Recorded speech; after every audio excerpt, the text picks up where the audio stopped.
हे guys, welcome back. तो market में बहुत सारी चीज़ें हो रही हैं we will talk about bitcoin, लेकिन अभी जो रियल वर्ल्ड इवेंट्स हो रहे हैं जहां पर यूएस ने अटैक कर दिया वेनेजुएला के ऊपर, साथ में डोनाल्ड ट्रंप ने जो टैरिफ लगाए थे उसको लेके भी सुप्रीम कोर्ट का यहां पर रूलिंग आने वाली है। क्या मार्केट पे इंपैक्ट हो सकता है, ये सारी चीज़ें आज के वीडियो में हम कवर करेंगे। लेकिन आगे बढ़े उससे पहले वीडियो को लाइक कर दीजिए और चैनल पे भी सब्सक्राइब कर दीजिए टू कीप अस मोटिवेटेड अभी के अभी।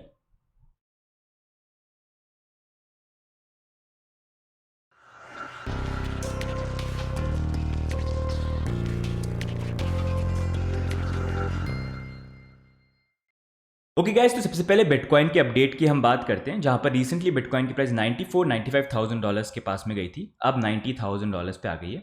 टीए वाइज अभी भी एनालिसिस जो है ओवरऑल सेम है, जहां पर बिटकॉइन का प्राइस अगर और ऊपर हायर लेवल पे पुल बैक करना है तो उसके लिए पहले हमको डबल ट्रिपल बॉटम पॉसिबली यहां पर देखने को मिल सकते हैं। अभी क्लोजली जो एक चीज़ मैं यहाँ पर वॉच कर रहा हूँ कि बिटकॉइन की प्राइस जो है वो $88,000 का लेवल होल्ड करती है कि नहीं करती है। मैं क्यों बोल रहा हूँ, क्योंकि यहाँ पर हमारा 100 वीकली मूविंग एवरेज है जो भी रिसेंटली काफ़ी बार यहाँ पर टेस्ट हुआ है और प्राइस ने थोड़ा बाउंस भी किया है। So it's important to see whether it holds और नॉट। 88,000 भी नहीं, आप इसको मान लीजिए यहाँ पर $86,000 का एरिया आप मान लीजिए, प्लस यहाँ पर हमारी एक बॉटम की ट्रेंड लाइन भी बन रही है जहाँ पर प्राइस यहाँ पर टेस्ट कर रही है। लेकिन उससे ज़्यादा इंपॉर्टेंट जो है अभी ये $86,000 का 100 वीकली मूविंग एवरेज को मैं देख रहा हूँ। Overall this is the current price movement that I expect कि यहाँ पर प्राइस जो है जैसे हमको यहाँ पर देखने को मिला था, price usually double triple bottom बनाती है फिर राइज करती है, तो उसी according this is something that I would expect यहाँ पर प्राइस के अंदर हो सकता है।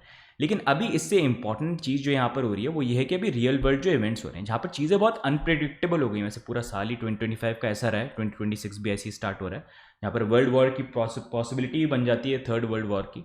एंड ऐसा मैं क्यों बोल रहा हूँ, क्योंकि अभी यहाँ पर यूएस ने वेनेजुएला के ऊपर अटैक किया और अटैक करके उनके प्रेसिडेंट जो है उनको यहाँ पर कैप्चर कर लिया। और अब यहाँ पर यूएस जो है वो बेसिकली बोल रहा है कि अब हम जब फॉर द टाइम बीइंग उस कंट्री को पूरा हम यहाँ पर रन करेंगे। अब यूएस ने यहाँ पर वेनेजुएला को अटैक क्यों किया, अगर आपको नहीं पता है तो ये जैसे अमेरिका जो हो गया, अमेरिका के नीचे मैक्सिको है, साउथ अमेरिका में वेनेजुएला यहाँ पर आता है। तो वहाँ पर उन्होंने इसलिए अटैक किया ये बोल के कि भाई हमने इसलिए किया क्योंकि वो ड्रग को लेके, चीज़ों को लेके हमारे सैंक्शंस को बाईपास कर रहे हैं, इस कारण हमने अटैक कर दिया। ज़रूरी है उनके लोगों के लिए अच्छी नहीं थी गवर्नमेंट, तो इसलिए हमने ये चीज़ कर दी।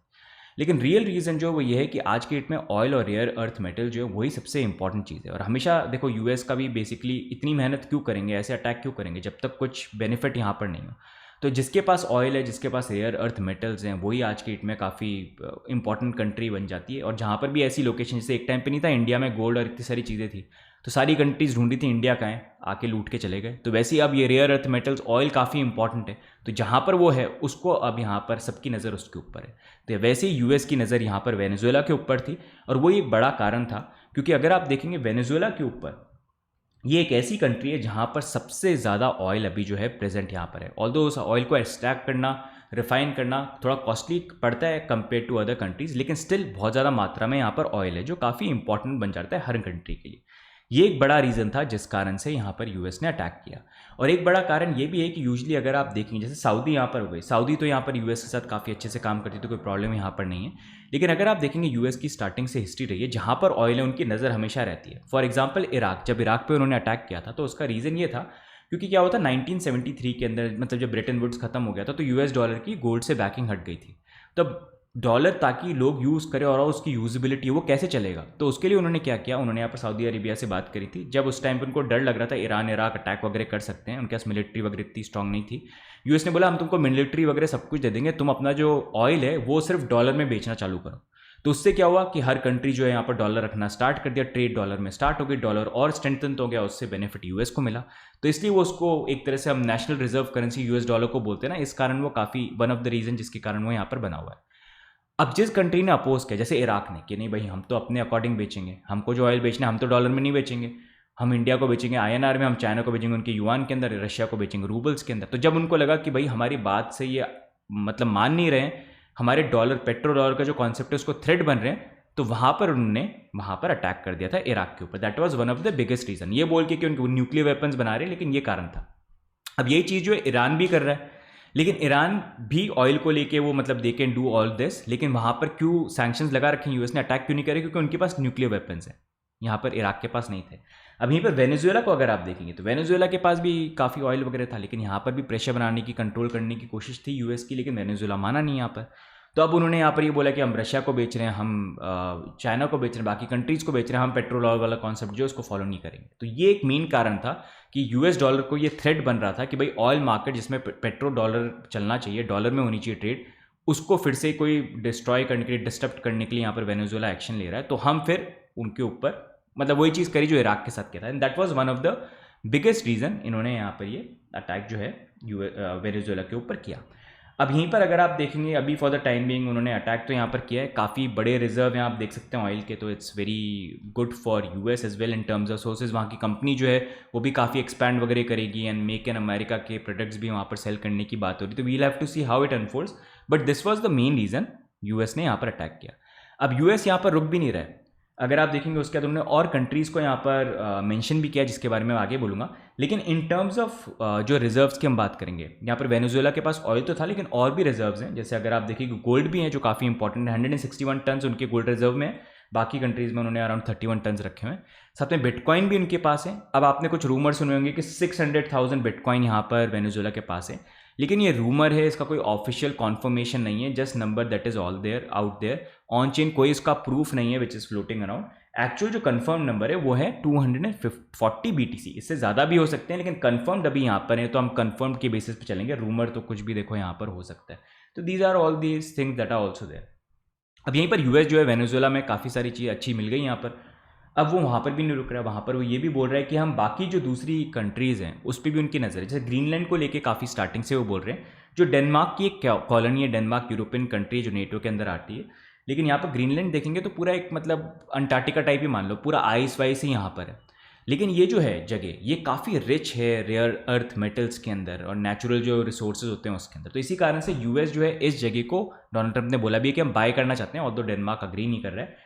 प्लस काफ़ी बेनिफिट ये है कि यहाँ से ट्रेड रूट जो है वो भी यहीं से जाता है, जहाँ पर करंटली अगर आप देखेंगे यूएस का इन्फ्लुएंस तो है लेकिन उतना नहीं है, लेकिन अभी रशिया चाइना जो है वो धीरे धीरे यहाँ पर उनका इन्फ्लुएंस बढ़ रहा है ट्रेड और बाकी चीज़ों के द्वारा।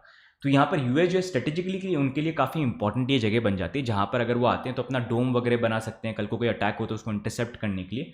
सो that's why they want this place. Plus rare earth metals भी यहाँ पर काफ़ी ज़्यादा हैं, अगर आप देखेंगे ओवरऑल अभी वहाँ पर 1.5 रेयर अर्थ मेटल्स है, यूएस में कितने 1.8, तो काफ़ी क्लोज है। और ये तो ऐसी सिचुएशन में जहाँ पर मोस्टली वो आइस में कवर्ड है, तो अभी तो और ज़्यादा डिटेक्ट होने की पॉसिबिलिटी है, काफ़ी साइंटिस्ट का ये बोलना है। एंड यूएस अगर इस जगह के बारे में इतना बात करे तो कुछ ना कुछ होगा वहाँ पर, राइट। सो यहाँ पर उन्होंने ये भी बोला, प्लस उन्होंने मेक्सिको को लेके भी बोला, क्यूबा को लेके भी बोला, और कोलंबिया को लेके भी बोला कि भाई हम कर सकते हैं।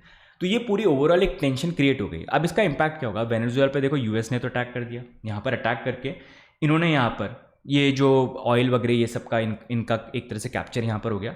साथ में इन्होंने एक और चीज़ यहाँ पर जो करी, वेनेजुएला जो था अपना ऑयल रशिया और चाइना को बेचता था। अब कुछ ऑयल टैंकर्स थे जो निकले हुए थे रशिया के लिए, अब वो जो था टैंकर को ये लोग यहाँ पर ट्रैक कर रहे थे कि हमको भाई वो टैंकर चाहिए, मतलब हमारा ऑयल हो गया, हमने तो कैप्चर कर लिया तो हमको ऑयल वो वापस चाहिए।